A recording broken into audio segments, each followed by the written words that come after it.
Bedsheet मुझे receive हुई है और ये टोटली पैथेटिक बेडशीट है। मैंने इसको ओपन कर लिया है और अब मुझ में हिम्मत नहीं है कि मैं इसको दोबारा से पैक करके और फिर आपको दिखाऊं। ये क्या है, बेड स्पन बेडशीट है ये, और मुझे याद भी नहीं है मैंने क्यों मंगा ली थी। और 999 इसका जो है वो प्राइस है। और हालांकि अगर आपको, मैंने कहा था मुझे ब्राइट पसंद है, ये ब्राइट ही दिख रही है इसमें, बट स्टिल ओरिजिनली ये बहुत ही डल भी नहीं है, ब्राइट है, बट इसका टेक्सचर बहुत ही खुरदरा है, बहुत ही ज़्यादा खुरदरा है। और इसका प्रिंट हालांकि बहुत सुंदर है, मैंने इसीलिए ली थी। ये देखिए इसका प्रिंट बहुत ही प्यारा सा है और जिसे डिज़ाइनर बेडशीट टाइप इसकी लुक है।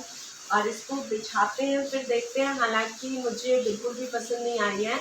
मुझे खुरदरा सा, बहुत ही पतला सा कॉटन होता है ना, इतना पतला भी नहीं है वैसे तो, बट एक खुरदरा सा और नॉट फीलिंग गुड, मतलब पता नहीं यार, मुझे नहीं अच्छी लग रही। Okay, bye.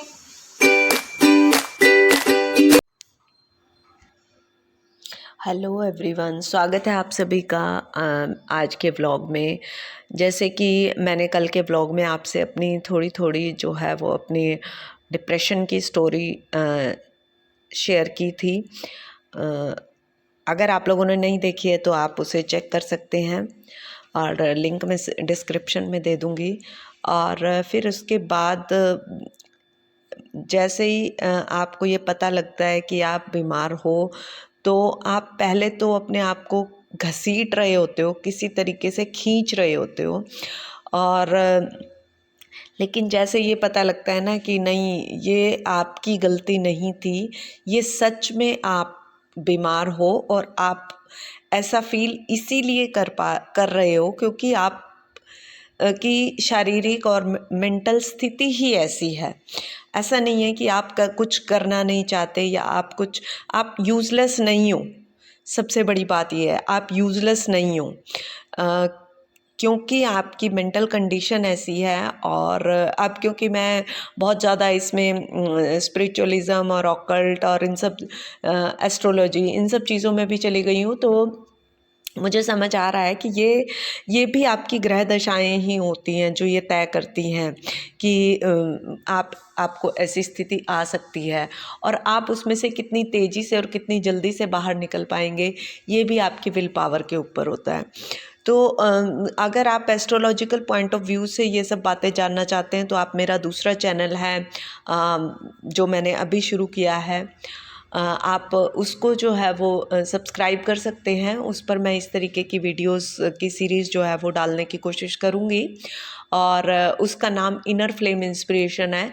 जैसा कि उसका नाम ही है, उसकी मुझे एकदम से अंदर से ही आया था कि मीना तुझे ये चैनल शुरू करना है, तो मैंने वो शुरू कर दिया। तो मैं बात कर रही थी कि जब आप डिप्रेशन में होते हो तो आप इतने ज़्यादा मूड स्विंग्स होते हैं, इतने ज़्यादा मूड स्विंग्स होते हैं क्योंकि बैक ऑफ द माइंड हमेशा कुछ चल रहा होता है और आप में इतनी भी एनर्जी नहीं होती है कि आप उठ करके पानी का ग्लास पी लें। और मेरे साथ भी धीरे धीरे कुछ ऐसा ही होता चला जा रहा था। मैं अपने आप को बहुत खींच रही थी। 4 दिन मैं रेस्ट करती थी, उसके बाद 1 दिन मैं काम करती थी, ऐसा हो रहा था मेरे साथ। और लेकिन फिर भी मैं कोशिश कर रही थी कि मैं किसी तरीके से अपने आप को ठीक कर पाऊँ। और मैं टोटल डिनायल मोड में थी इस टाइम भी कि नहीं, मेरे मुझे ऐसा कुछ नहीं। हेलो एवरीवन, मीना सरीना में आप सभी का स्वागत है। मैं 2 दिन पहले मैंने अपने चैनल पर डाला था कि मैं एक सीरीज़ शुरू करने वाली हूँ और एक चैलेंज ले रही हूँ, 30 डेज़ चैलेंज। और सीरीज़ जो है वो इस चीज़ से रिलेटेड है कि capsule wardrobe, ethnic capsule wardrobe. तो मैं ये चैलेंज को एक्सेप्ट कर रही हूँ, बट मुझे लगा कि इस चैलेंज को एक्सेप्ट करने से पहले थोड़ा सा होमवर्क मुझे जो है वो कर लेना चाहिए, और वही कंटिन्यू है। और मंडे से मैं ये पोस्ट स्टार्ट करूँगी and today is Saturday, so 2 days to go. So guys, please stay with me, please bear with me, and if you like the concept, please like it, comment below what you want to add in this all, right? तो finger crossed, and 2 days to go. Lots of homework is going on, lots of efforts is going on. So guys, please please please please please support me. Bye. और वहाँ पर अपने आप को लगातार busy रखने के लिए मैं कुछ ना कुछ किए जा रही थी। कुछ तो घर की ज़रूरतों के लिए सामान भी चाहिए था, जैसे हमारे पास ओढ़ने के लिए जो ब्लैंकेट था वो काफ़ी नहीं था, तो मैंने एक ये कम्फ़र्टर भी मंगवाया था। और ये कम्फ़र्टर बहुत अच्छी क्वालिटी का तो नहीं कह सकते आप, क्योंकि मैंने 100% कॉटन देख करके मंगाया था, क्योंकि मुझे थोड़ा सा स्किन रैशेस की प्रॉब्लम हो जाती है, और ये 100% कॉटन नहीं था, हल्का सा पॉलिएस्टर टाइप इसमें था। बट अब आ गया था और हमें ज़रूरत थी, तो मैंने इसको रख ही लिया था, क्योंकि जब आप ठंड में हल्की सर्दी में ओढ़ते हैं तो हल्का सा पॉलिएस्टर भी जो है वो चल जाता है। बट हालांकि बाद में जब मैंने इसे लंबे टाइम तक यूज़ किया तो इसने मुझे स्किन रैशेस दे दिए थे। अगर आपको इस टाइप के फैब्रिक से कोई प्रॉब्लम नहीं है तो आप इसे ईज़िली जो है वो यूज़ कर सकते हैं। क्वालिटी वाइज अच्छा था, कलर बिल्कुल भी फेड नहीं हुआ था, और ये डबल टाइप में था, एक साइड लाइट कलर और एक साइड डार्क कलर। आप देख रहे हैं कि वैसे बेसिकली तो मुझे ब्राइट कलर बहुत पसंद है, लेकिन क्योंकि मेरी मेंटल स्टेट ऐसी थी तो मैं डल से ग्रेइश से कलर्स जो है वो चूज़ कर रही थी। अब ये इवन ये जो मैंने लिया था ये भी मैंने ग्रे कलर का लिया था, तो इससे भी आपकी थोड़ी सी मेंटल स्थिति जो है वो पता लगती है। और मैं बहुत ही कोशिश कर रही थी, और लेकिन मुझसे हो नहीं पा रहा था। हफ्ते 10 दिन में या 15 दिन में एक दिन में कोई एक थोड़ी बहुत 5-10 मिनट की वीडियो शूट कर पाती थी। और ये जो टोटल क्लिप्स मैं इस वीडियो में डाल रही हूँ, ये total clips he I think 1 या 1.5 महीने की होंगी, क्योंकि जैसे जैसे ज़रूरत पड़ती रही मैं सामान मंगवाती रही, और बस जस्ट उनकी अनबॉक्सिंग वीडियो शूट करती रही। प्रॉपर बैठ कर के मैंने कोई वीडियो शूट ही नहीं की, क्योंकि मेरे में हिम्मत ही नहीं थी। इवन खाने का भी ऐसा हो रहा था कि मैं खाना भी नहीं बना पा रही थी, और अक्सर हम बाहर खा रहे थे। और फिर जब मुझे थोड़ा सा ऐसा लगा कि मैं इतनी दूर से आई हूँ अपनी बेटी की हेल्प करने के लिए, उसके स्टडी में उसका साथ देने के लिए, और यहाँ पर मैं खुद अपनी बीमारी से जो है वो अपनी समस्याओं से जूझना शुरू हो गई। और दूसरा क्या था कि मैं जा कर के भी वहाँ कुछ कर नहीं पा रही थी, क्योंकि ये जो जगह आप देख रहे हैं यहाँ से नीचे जाने के लिए यहाँ पर अक्सर उनके डॉग्स बैठे रहते थे, और मैं हमेशा इस गैलरी में से देखती रहती थी कि कहीं उनके डॉग्स तो नहीं है, या वो इस तरफ से पीछे छुपे हुए होते थे।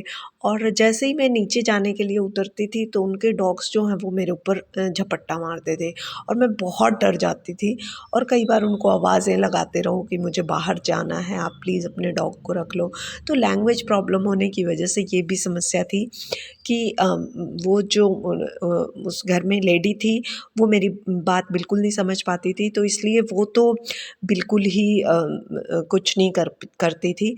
फिर मुझे कभी-कभी जो उनका बेटा था जिससे मेरी बात हुई थी उसको फ़ोन करना पड़ता था, या यहाँ गली में से कोई जा रहा होता था उसको आवाज़ लगा कर के बोलना पड़ता था कि उनको बोलो आप कि डॉग जो है वो अपने अंदर रख ले। इवन मुझे अगर टेरेस पे भी जाना होता था तो वो भी मेरे लिए पॉसिबल नहीं था, क्योंकि वहाँ पर भी डॉग्स जो हैं वो आ जाते थे। तो यहाँ एक तो मैं वैसे ही मेंटली थोड़ा-सा इस स्थिति में थी, ऊपर से मुझे कहीं से भी फ्रेश एयर, धूप और स्काई, मतलब नेचर का कहीं से भी मुझे जो है वो दर्शन नहीं हो रहा था, और मैं सारा दिन इस गद्दे के ऊपर जो है वो बैठी रहती थी।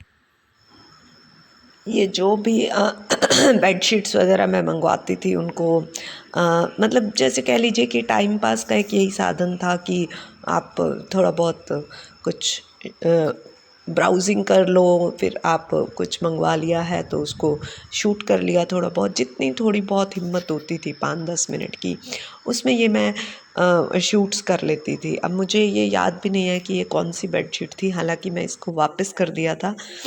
और ये फिर मेरी बेटी ने मुझे इंसिस्ट किया कि आप फ़ेस वॉश तक नहीं कर रहे हो मम्मा काफ़ी दिनों से, और आप फ़ेस वॉश करो। और उसने मुझे मोटिवेट करने के लिए बोला कि आप ना एक स्किन केयर रूटीन की वीडियो बनाओ। तो फिर मैं ऐसा करने लग गई। और उसने सिर्फ इसलिए कहा कि उसे लग रहा था कि वैसे तो शायद मैं मोटिवेट नहीं होंगी, पर वीडियो बनाने के नाम पे शायद मैं मोटिवेट हो जाऊँ, क्योंकि मेरे बैक ऑफ द माइंड चल रहा था। So this is my skin before face wash. Makeup सब लगा हुआ होगा and you can see it clearly. Let us do the face wash and then see what happened. और ये मैंने फेस वॉश कर लिया है, देखिए आप कैसी स्किन लग रही है। रिफ्रेशिंग तो फील हो रहा है काफ़ी ज़्यादा। और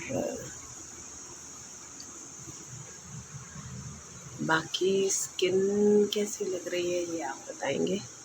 देखते हैं आप भी क्या बताएंगे अभी एक दिन में। काफ़ी क्लियर सा है, बट इट्स वन डे ना, देखते हैं, लेट अस होप। तो कल के लिए रेडी रहिएगा।